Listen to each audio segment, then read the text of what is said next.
ati wambwiye ko ufite umugabo we nti muri Amerika kuko atari wombonye se umubonye muze ngo mubonye mu ntara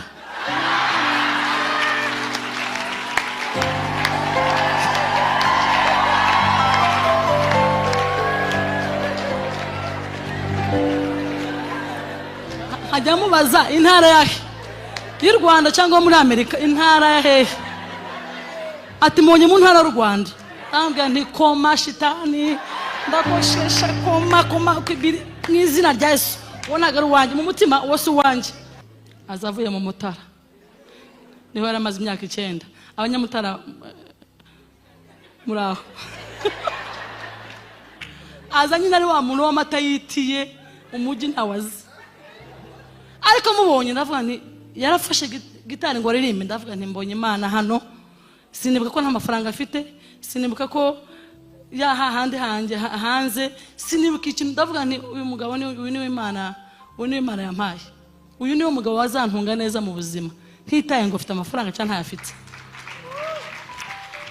turajya turabanye birarangiye turabanye tubana neza mu bukene bwinshi ariko mu mahoro menshi atagira kwangana mwabantu mu mahoro menshi mukarya dodo ariko mwamara mugafata gitari mwareba mwariye dodo mugasa nk'abantu bari inkoko dodo yari meze nk'inkoko byiza cyane kumva rwose mfite ndabyibuha pe ndavuga nti mfite umugabo umeze neza Imana igiri cya impu umugabo mwiza si mwiza ra aho ni sawa mwiza ahagaze ni mwiza none Imana igiye mu umutima mwiza ariko mu umufuka ntaho icyo gihe ariko wapa n'ubu imu umufuka ntaho Imana yuzuye muri we isurira hari ibihimbano by'umwuka birahari Yesu yakongeshe itabaza ryaje imoro mwishima umucura ganza haleluya yampagaritse ku musozi wanje amijwi ryo kuvuga imirimo amijwi ryo kuvuga imirimo amijwi ryo kuvuga imirimo amijwi ryo kuvuga imirimo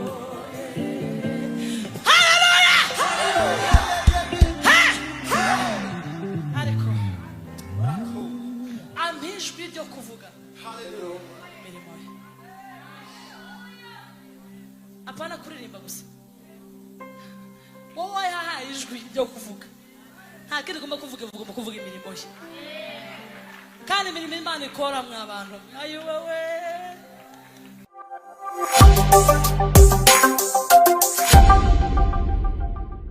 Hello, muraho neza. Aha ni muri VVT cyangwa se Virtue Vibe Trading Company. Tubafitiye amarido meza, tubafitiye imikenyero myiza, tubafitiye amashuka meza, amabedi cover utasanga handi kandi ku giciro cyiza cyane. Rero tubahaye ikaze, turabategereje, turahari ku bwanyu kugira ngo tubanezeze, tubahe ibintu byiza. Dukorera hano mu mujyi wa Kigali mu nyubako ya GF Plaza irebana na City Tower ku muryango nimero 5 F1. Ni karibu rero. Nimero mwatubonaho ni 07 88 31 07 99. Murakoze, tubahaye ikaze kandi twishimiye kubakira neza. Ciao ciao. Njye ndi njyenyine birambabaje. Kuri ntago mberewe pe. Njya mubwira nti uri umuntu uri umwambaro wanjye njya nambara nkaberwa. Ukuri. Dukumva mfite nk'isoni kandi nta soni ngira.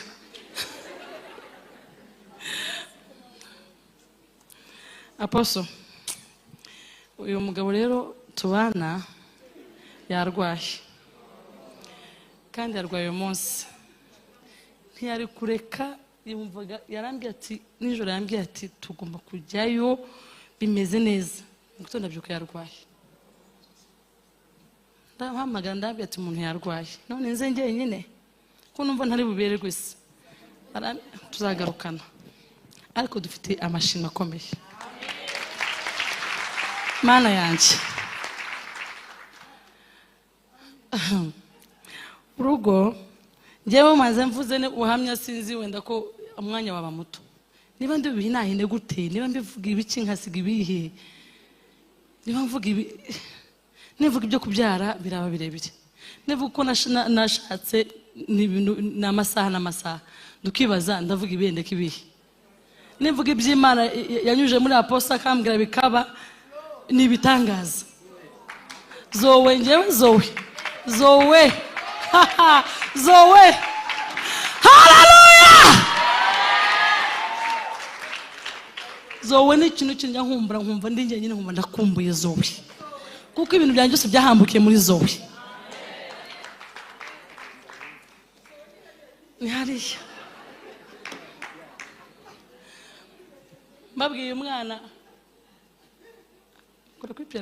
umwana umwana uvukiye inyuma y'inzu nigeze kubabwira ukuntu ntavukiye kwa muganga ariko papa bivuze neza yari ati ngo twe twakoze ubukwe mama niko yavuze ngo twakoze ubukwe ngo ari bukibona akazi keza twe twabukoze nta nako dutegereje twaradepoje hano baratwanze n'inshuti zigira utuzi amakampani zaratwimye dukora ubukwe nta kazi dufite nta nako dutegereje turavuga ati noneho sasa ikintu gikomeye twari dufite mu rugo rwacu ni gitari dukorera umuti rero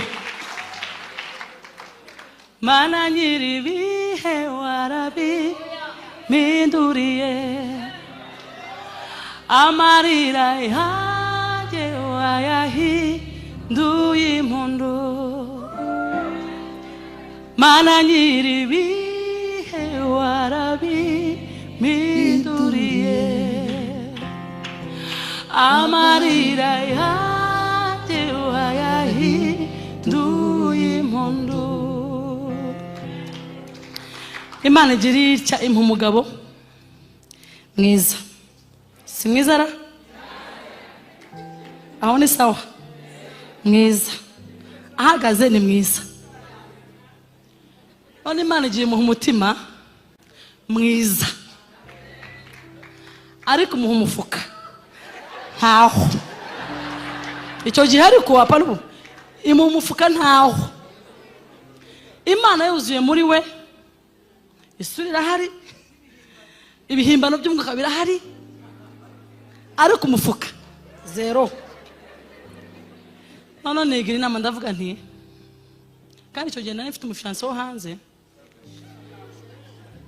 mfite umufiance muri Amerika mvuga nti nta kintu kimwe nzabura ako kamba mvuga ati meze neza 2011 wenda umuntu wari ufite umufiance hanze bagiye kudeklara bimeze neza mvuga nta kibazo mfite ukorora akoherereza amafaranga kugura inkwe nta kibazo na kimwe mfite noneho umutima urambwira atari ko rero wagiye gusenga urugo rwawe negira inama nandi hano ku gisozi nkajya ntega moto saa 11 za mu gitondo nkajya gusenga Remera niho habaga icyumba ndabikora umwaka wose wa mwaka ushize nkahurira n'umugabo w'umuhanuzi noneho ndamubwira nti papa mfite umugabo hanze none mbabara unsengere vuba dosiye yanjye yihute sinkene gutinda mu makona mwumva ngo visa nkene unsengere vuba mbone visa nsanga umugabo ngomba gukora ubukwe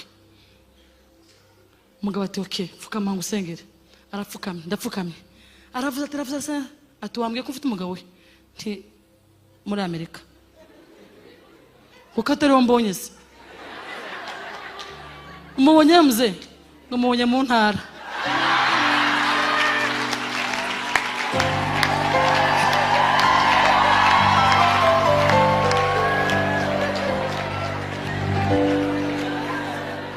hajya mubaza intara yahe y'u Rwanda cyangwa muri Amerika intara yahe ati mubonye mu ntara y'u Rwanda ambwira nti koma shitani ndakoshesha koma kwibiri mwizina rya Yesu wonaga ari uwanjye mu mutima wose uwanjye. Arambwira none abantu barambwira ati mze yaramaze nko gukuraho. Arambwira ati reba neza umuntu yohereje dosiye hanze afite umugabo hanze bimeze neza, ufite ikihe kibazo, reba neza wundi urashaje ushobora kutari kubona neza.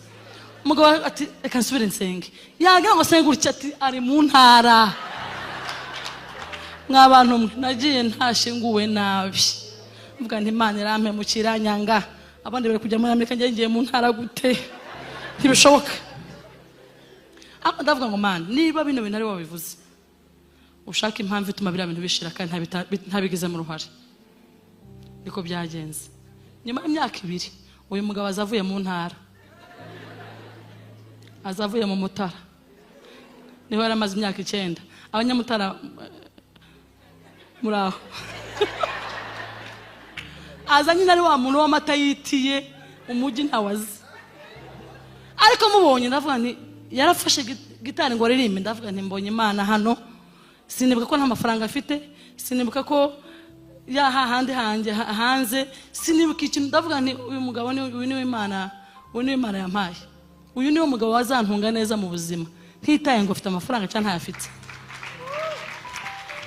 Turajye turabanye birarangiye, turabanye tubana neza mu bukene bwinshi ariko mu mahoro menshi atagira uko ngana. Mw'abantu mu mahoro menshi mukarya dodo ariko mwamara mugafata gitari mwareba mwariye dodo mugasa nk'abantu bari inkoko. Dodo yari imeze nk'inkoko byiza cyane, kumva rwose mfite ndabyibuha pe, ndavuga nti mfite umugabo umeze neza. Turagiye urugendo rwo kubura abana muraruzi. Mu kubura abana kwanjye nta jambo nari mwegeza ambwira ati wa mugore we bite kwanza. Ntaryo yambwiye n'ukuri, ambere imfura mu kibazo. Akajya tukaba tuvuga ngo n'ubwifatiro zisiza kurwaho ni wowe nziringira. Yamara kuririmba gutyo, twamara kuririmba acuranga nari naririmba gutyo, tukarya tukavuga ati nuko Imana izaduha abana nta kindi. Umunsi umwe rero mpura na Apostle. Muvuga ngo amen.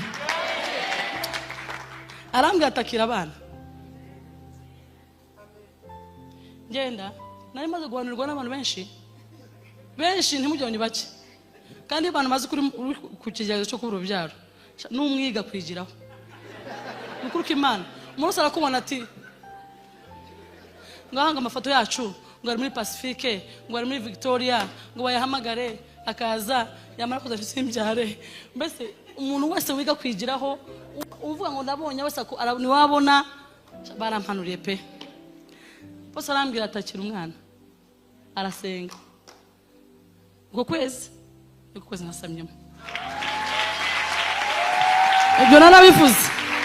Haleluya! Arega si uwanyu mwenyine, natwe no wacu. Umubyeyi wacu turagiye. Ebyaje wundi reka simbuke ibyo murabizi. Tugiye muri Zoe hariya. Apostle arambwira ati numva nabyaraga buri mwaka, mfite abana 4 kandi umukuru afite imyaka 6.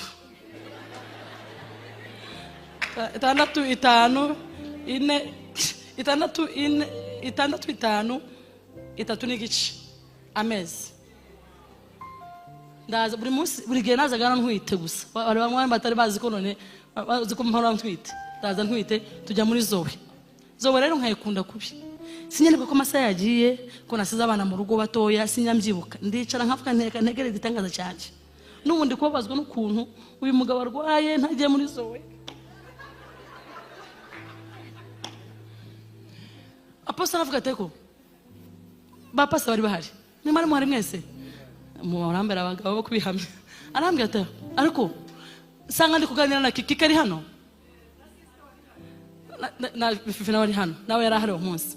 Kiki arambwira ati ko se ako wagiye kubyarira muri Canada koko. Na imbere gatoya turi muri Zoe nanone ikindi gihe Apostle aratubwira ati muhaguruke mbasengere. Ati mbonye ko mujya muri Canada, ati mugiye Australia, ati muzajya no muri Amerika. Shandambwira na Apostle Amerika bamwimye visa inshuro nk'eshatu umutimaga. Ariko ndavuga ni kuko hari ibindi yambwiye bikaba ikanceceka n'ibindi bitegereza. Hashize amezi 4 baduha visa kujya muri Canada. None ndavuga ni none bino bintu byo birarenze. Aya mavuta ararenze. turangije tuva muri Canada nyuma y'amezi ane tujya muri Australia kandi ahantu hose aba women bose batugeragaho mana we mana baho mugisha ejo bundi rero ntwita arambwira atako Kiki arambwira ati wagiye kubyara muri Canada namati Kiki ukundi kureba bimeze ntabwo byakunda ndabishaka ariko ntibyakunda kuko ukuntu ubushobozi bumeze hariya kubyara birahenze ntabwo byavamo tukiri muri ayo ngayo turi kuganira na Kiki gahoro bucece Apostle avuga ngo ariko ngo wagiye kubyara muri Canada ngira Kiki ntubwo bivuze birabaye kandi ubu ndagiye n'ukuri kose naragiye muri Canada gena mu kwizera ndabyara Pamela yavuye Ottawa atega indege y'amasaha 5 aza kundeba Edmonton nawe nabyariye Pamela Imana imuhumugisha aba women bari Canada Imana bahumugisha ndabyara ntanga ibihumbi 26 by'amadolari wa mwana wavuka inyuma y'inzu 26 by'amadolari na 6 by'amadolari ndishura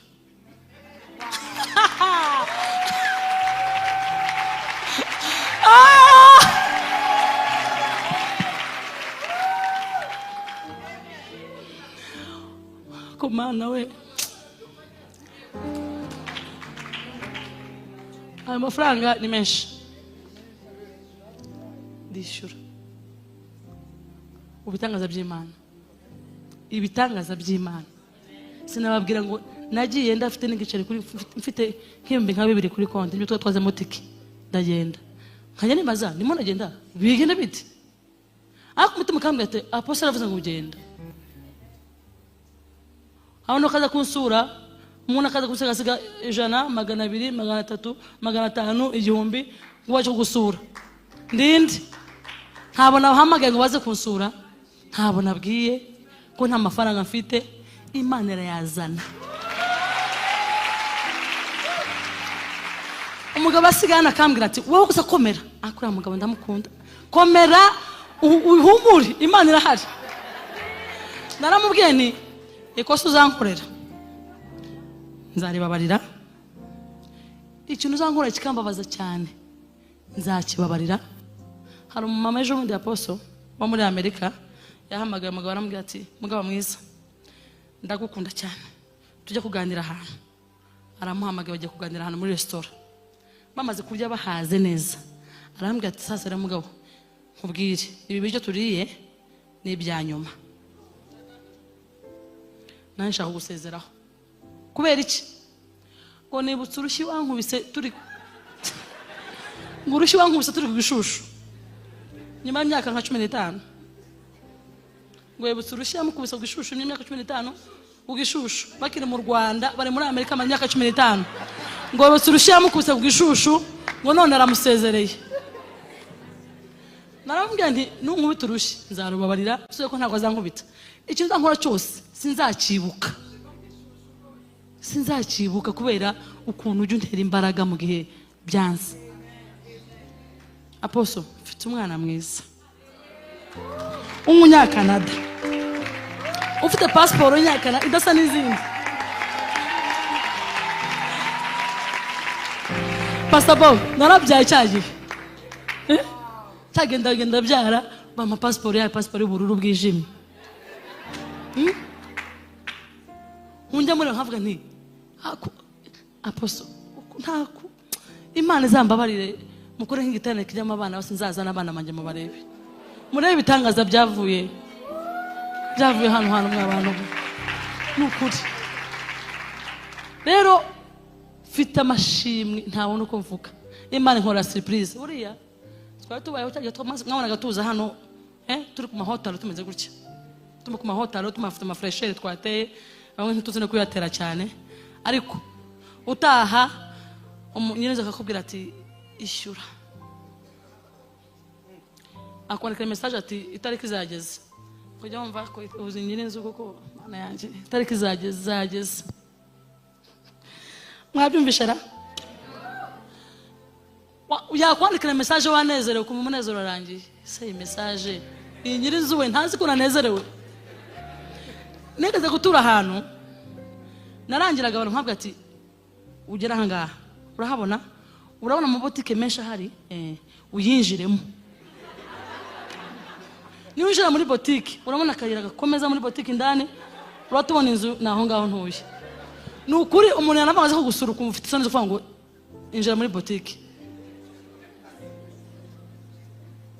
hahandi inzu imbere y'inzu niho wogerezaga amasahani imbere y'inzu niho ntago yagiraga inyuma ya inzu habaga imbere y'inzu gusa mukabageza amasahani mukahatekera maze abashitsi baza mukavuga ati mwamuretse koza amasahani mwamuretse guteka abashitsi baraje izo nzu nazibayemo kandi zibamo meze ndi umukozi w'Imana ariko Imana yahinduye ibihe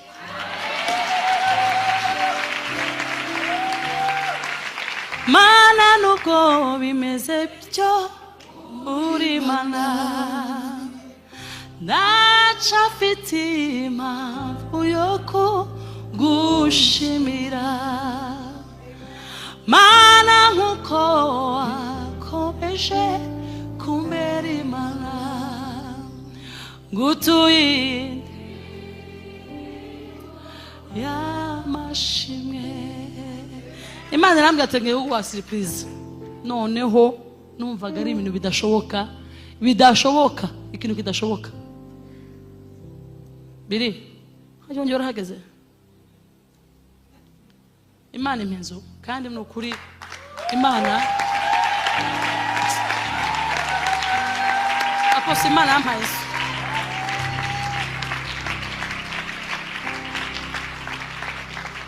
iminzu yo kuba mu ntazongera kuvuga ngo nimura abana ngo mbwira abantu ngo munyure mu mabotike ngo munyure hehe iravuga ati reka ngukure na surprise nyuma yo kuguha umwana w'umunyakanada nguhe n'inzu yo kumushyiraho ndi umuntu utavuga ngo reka ngusure mvuge nti oya buretse gatoya ntago mpari hari abandi ngo ntago mpari kugira ngo kubera kumva ko ahanatuye bitari bukunde Mungu ni musura nzabwe nti karibu muze musure Ibyo byose ni imirimo ikomeye y'Imana ariko apostle ndagushimira Zoe yankoreye muti yanyije amasezerano yanjye Zoe amagambo asubambwiye muri Zoe yarabaye wandanye no kwizera gutuma njya numva ko ibidashoboka bishoboka bituma uzi gutera intambwe ukajya kubyarana mu kindi gihugu udafite amafaranga kandi ntagiye kwideklara sinideklara kandi nta mafaranga mfite kwishyura afata intambwe nkagenda nagera nkicara mu nzu y'umuntu hamatinje kubyara amafaranga ari azaboneka hari umuntu wambwiye ngo nzi okay amafaranga ari azaboneka kandi yarabonetse narabyaye Imana y'amajoro bahumugisha ndabakunda cyane Hallelujah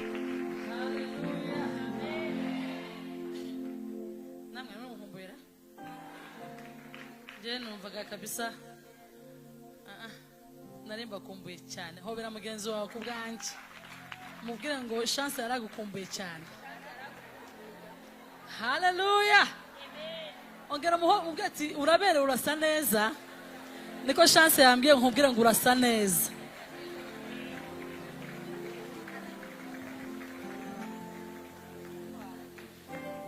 Bwana sifiwe sana wamubwiye ega hari igihe umuntu abaho akamara umwaka ntawe arambwira ngo urasa neza iyo tugeze mu nzu y'Imana rero tugomba kuruhuka ibyo bisebe byose tukabikira ongera mubwira ngo uri mwiza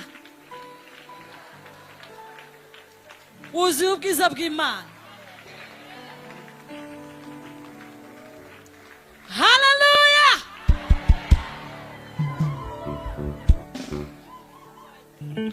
ariko ko tugera mu nzu y'Imana tugaseka tukumva ibitwenge hanze ntitubone umwanya wo guseka ariko twagera mu nzu y'Imana tugaseka ukishima ukumva bineza neza mu mutima ukaramya Imana umutima wahameze neza usa neza wabonye ibyo kurya no kwambara ntabwo urwaye umeze neza ufite umubiri muzima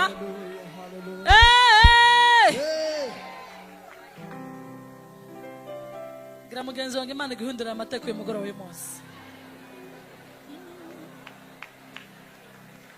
Imana iguhindurira amateka uyu munsi munzamure gakeya ijwi ryanjye rirarwaye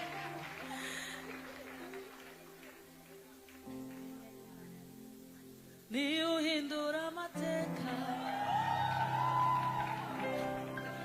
uwari umushumba kaba umwami nta na kimwe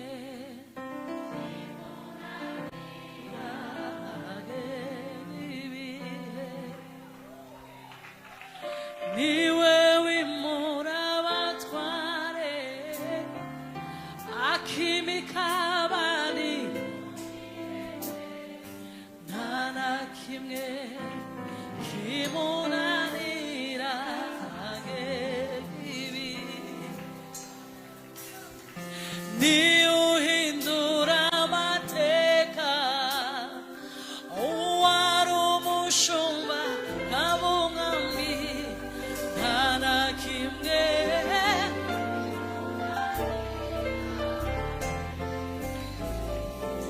niwe wimura abatware akimika abandi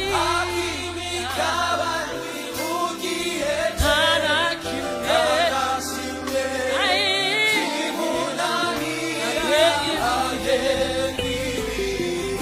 uhindura amateka wari umushumba nta na kimwe kimunanira niwe wimura abatware akimika abandi nta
uri mwiza mana nta kimwe cyakunanira nta na kimwe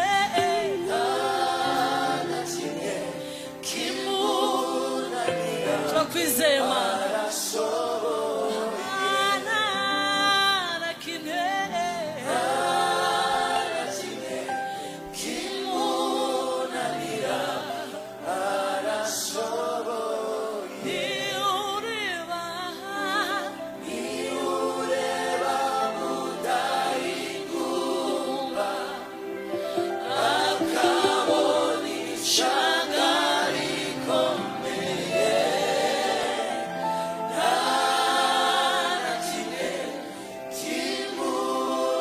byose bikomeye imbere yawe arabishoboye umwana w'abantu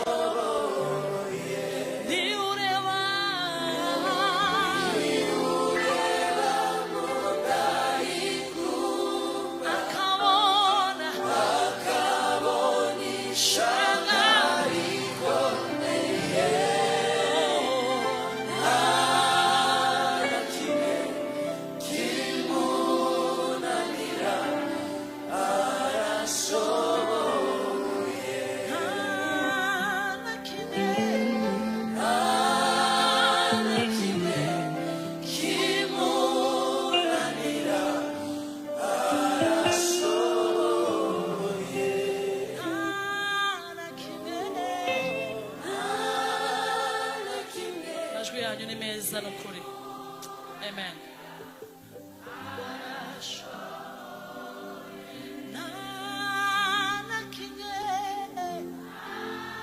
Imana ibaho umugisha Imana ibaho umugisha ibyo watura Imana ibikore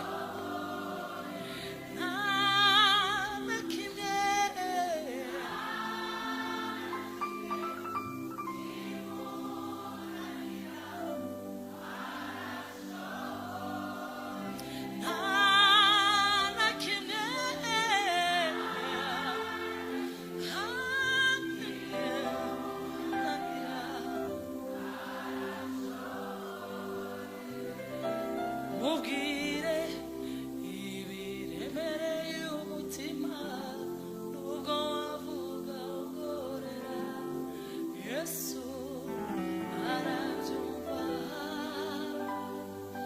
mubwire ibyabanga byo mu mutima uri mubwire ubwizeye Yesu mubwire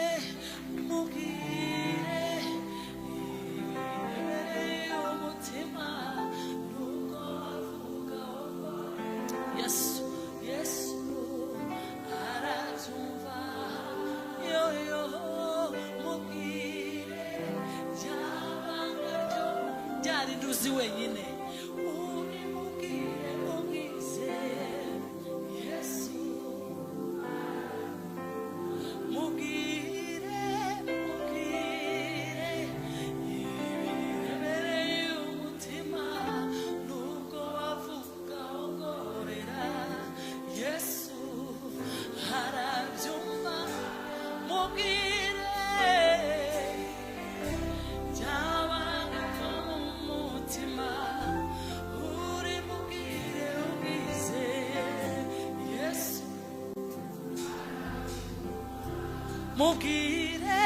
mubwire ibiremereye nubwo wavuga ugorera Yesu we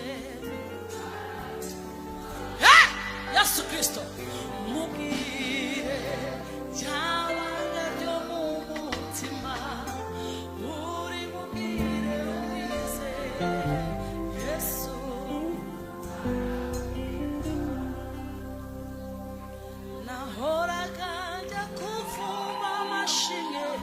y'abandi nkarebera mu madirisha abandi bataha Yesu tarobanura ku butoni haraza hasura hitaje indirimbo yanjye yaimba nusageza ai utuma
Yemura ishima umucuragaza yamagaritse ku musozi wanjye amijwi ryaku imirimo ye.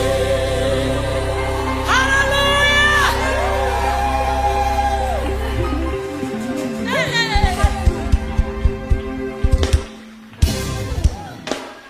Yesu yakongeshe itabaza ryanje imuru mwishima umucuragaza yampagaritse ku musozi wanjye amijwi ryo kuvuga imirimo ye. Amijwi ryo kuvuga imirimo ye.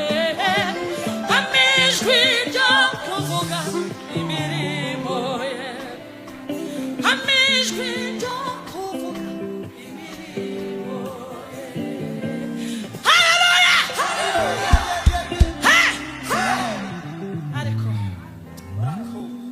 amijwi ryo kuvuga imirimo ye. Apana kuririmba gusa. Wowe yahaye ijwi ryo kuvuga. Nta kindi ugomba kuvuga, ugomba kuvuga imirimo ye. Kandi imirimo Imana ikora mwa bantu. Ayo wowe. Njye sigaye ngeraho ikabanza ikavuga ati reka nkwigizeho nkana. Uwiteka Imana igira neza. Birahari byinshi cyane wavuga imirimo y'Imana yakoze ku buzima bwawe.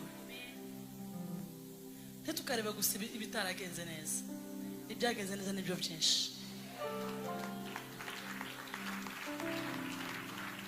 Nubwo twaba tunyura mu bigeragezo hari byinshi byatuma dushima. Nimuze nshuti dufatanye tubyumve kimwe birakwiye. Ibibazo byose twibaza mu mitima Imana ibifitiye.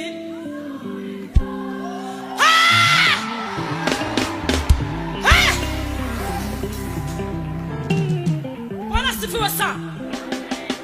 Yewe kongera kuvuga karebiri aya mabi wanda bivuga ryari. Zoe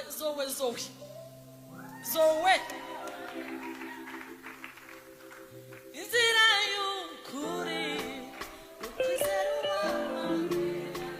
Kristo niwe rembo ryiza ritwinjiza mu bwami bw'ijuru. Zoe iri mu bintu Imana anyuzemo ngo isohoze ibyanjye byari byararaye. Zoe yambere irembo kabisa. Zoe yambere irembo zo kujya ku masezerano yanjye. Uko buri munsi ngeze muri Zoe. Uko ngeze muri Zoe. Sindavuga ubuhamya. Akiyo ngeze muri Zoe. Nyamakuru amasezerano ngatangara. Kana yose yarasohoye. Fata note nyayo. Abagenzi nubwo babaswa ntibazayo. Nubwo yaba umwana muto azagerayo. Abagenzi nubwo babaswa ntibazayo. Nubwo yaba umwana muto azagerayo. Abagenzi nubwo babaswa ntibazayo. Nubwo yaba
byiza ubwami bw'ijuru.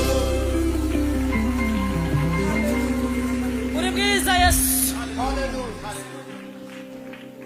Tuzamuye amajwi yacu imbere y'Imana.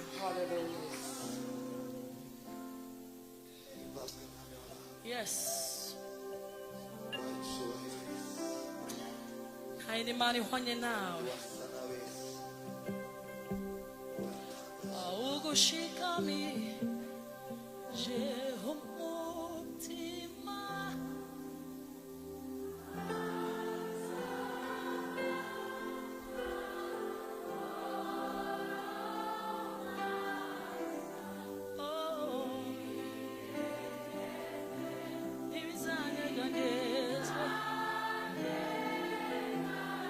Utajya uhinduka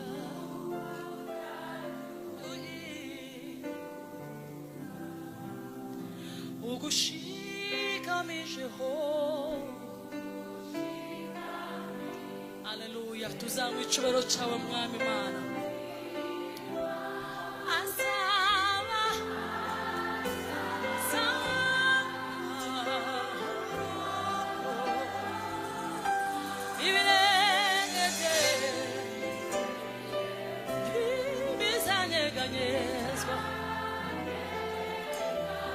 Utajya uhinduka, tukuzamura amaboko yacu mwami.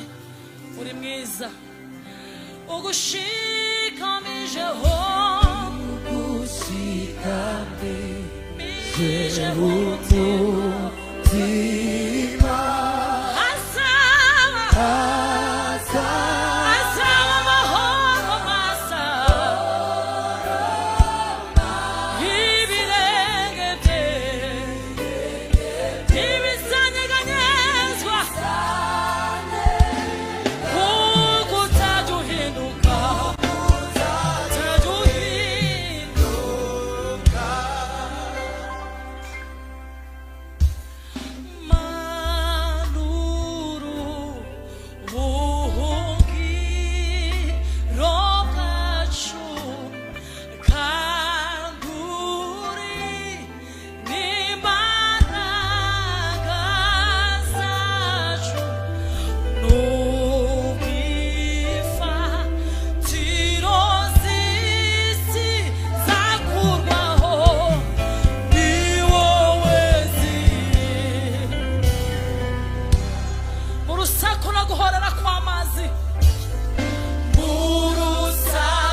ijuru sinzabona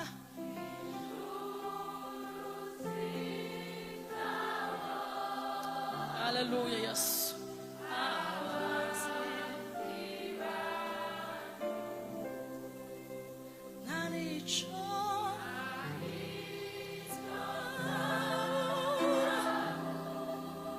ijuru ry'amahoro Yesu Yesu zashima Imana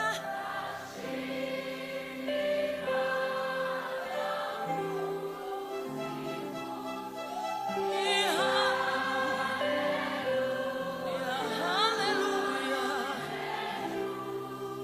zarambura zarambura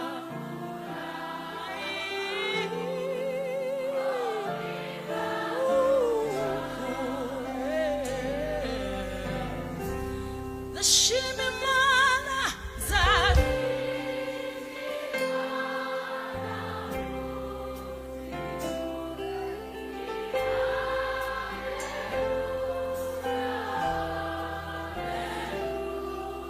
zarambura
amaboko mpimbaza umwami Yesu.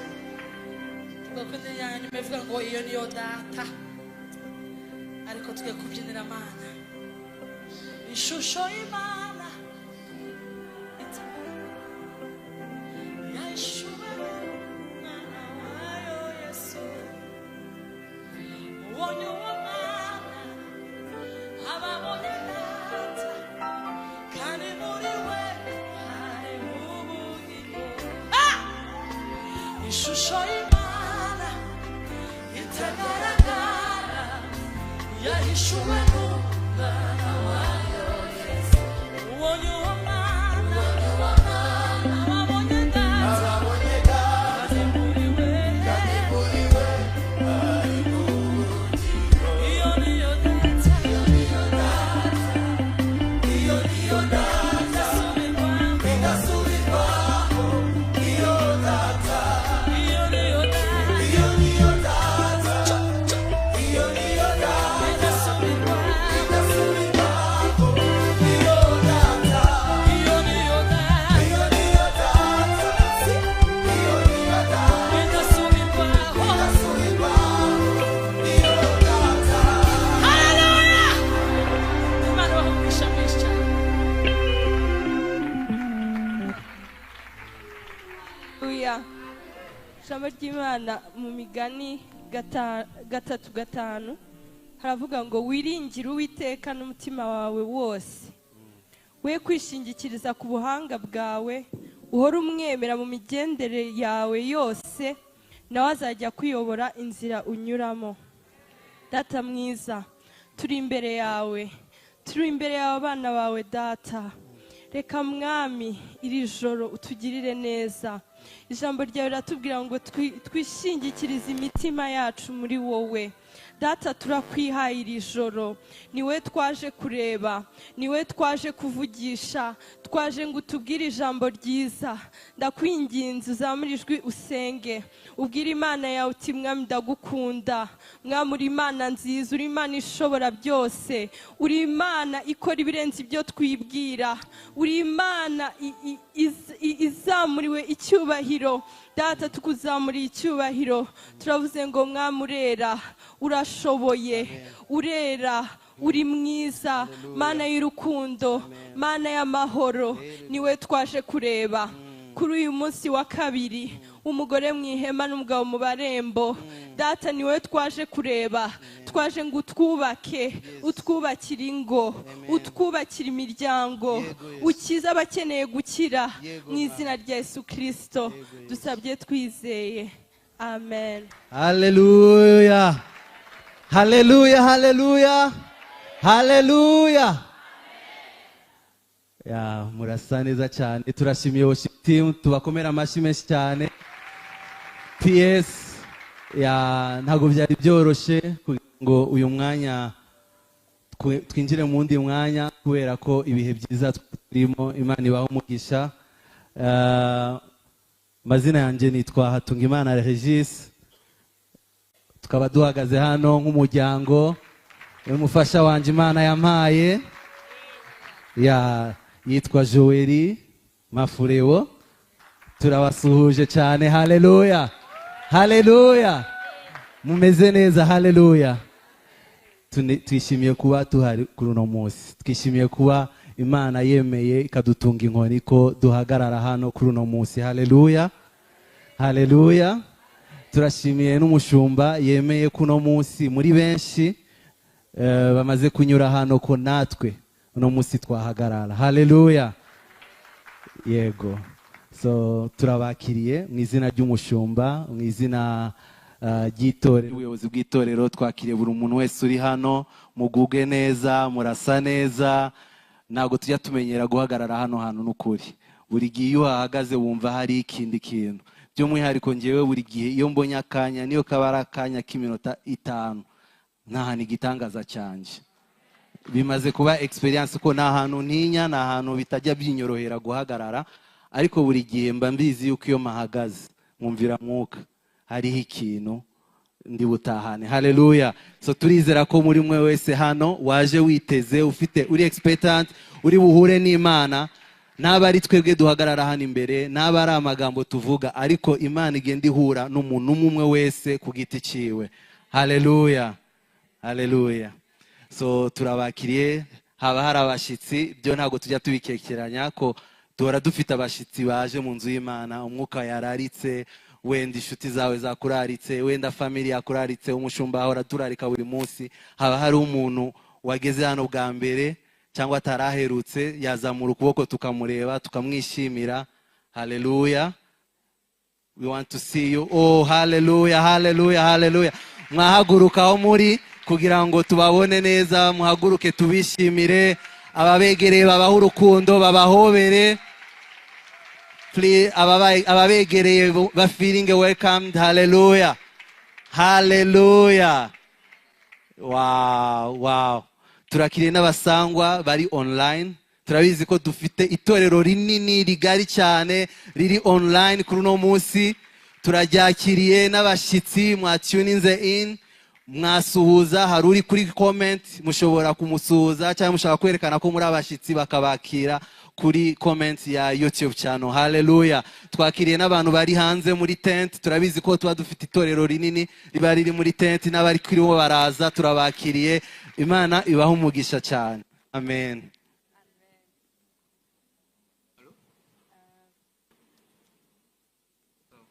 Haleluya. Twakwakira amatangazo ku bashyitsi badasanzwe bateranira hano. Tugira amateraniro ajya kunze kuba mu mwaka, so twakwakira communication team ikadushyiriraho amatangazo yacu. Amen. Ikaze muri Noble Family Church na Women Foundation Ministries. Iyi niyo gahunda y'amateraniro aranga icyumweru. Kwa mbere haba ijoro ry'abubatsi ritangira saa moya ku Kimihurura ku cyicaro gikuru cya Women Foundation Ministries. Kwa kabiri haba amateraniro mu byiciro bikurikira. Icyumweru cya mbere cy'ukwezi haterana Girls Impact. Icyumweru cya kabiri haterana King's Daughters. Icyumweru cya gatatu haterana Godly Mothers. Icyumweru cya kane haba amateraniro rusange y'abamama n'abakobwa. Aya materaniro yose abera kuri Noble Family Church Kimihurura. Imiryango ifungura saa 10, amateraniro agatangira saa 11 n'igice kugera saa 2 n'igice z'ijoro. Kuwa gatatu haba Enihakor cyangwa se iriba ry'uwambaje. Imiryango ifungura saa 4 za mu gitondo, amasengesho agatangira saa 5 kugeza saa 8 z'amanywa. Aya masengesho abera Ikagugu ku cyicaro gikuru cya Noble Family Church. Kuwa kane tugira igicaniro cya Upper Room cyangwa icyumba cyo hejuru. Aya masengesho atangira saa 4 z'ijoro agasoza saa 6 z'ijoro, abera ku ikoranabuhanga rya Zoom. Kuwa gatanu tugira iteraniro rusange ryitwa Wirira. Imiryango ifungura saa 10, amateraniro agatangira saa 11 n'igice kugeza saa 2 n'igice z'ijoro, akabera Kimihurura kuri Noble Family Church.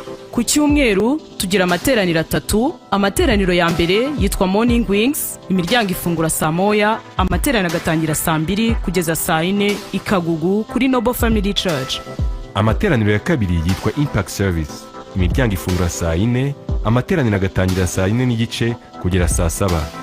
Amateraniro ya gatatu na amateraniro y'Icyongereza hitwa Harvest Service. Imiryango ifungura saa 10, amateraniro agatangira saa 10:45 kugera saa 1 z'umugoroba. Aya materaniro abera kuri Noble Family Church Kimihurura. Buri cyumweru kandi haba Sunday School, na amateraniro y'abana bari hagati y'imyaka 3 na 13.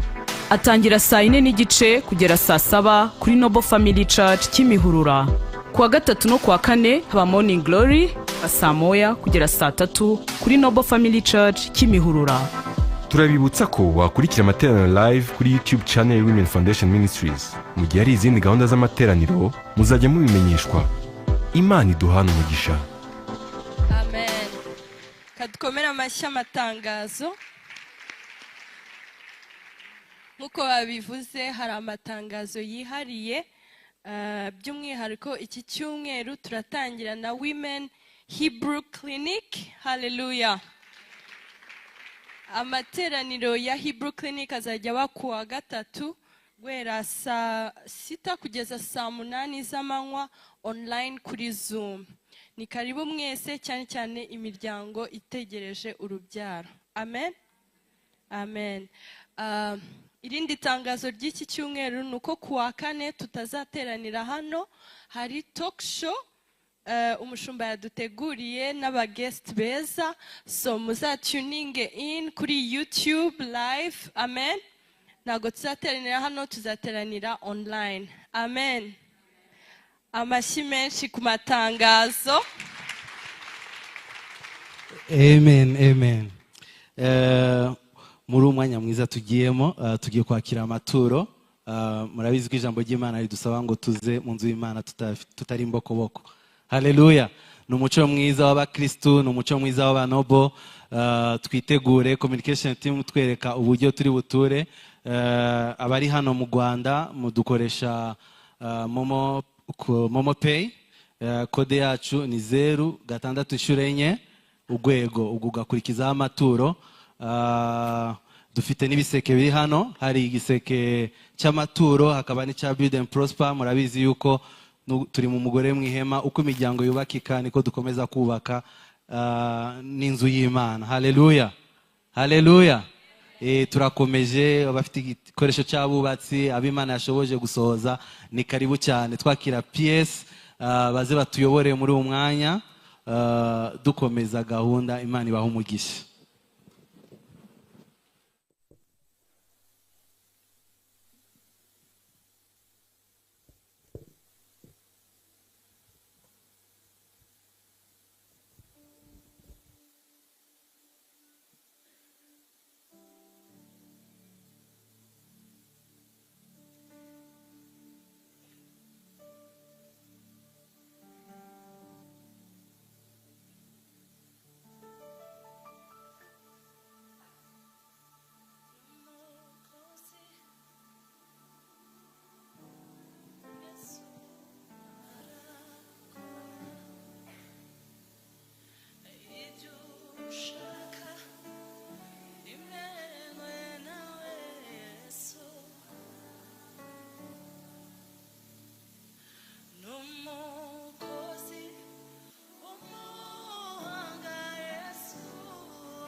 Oh,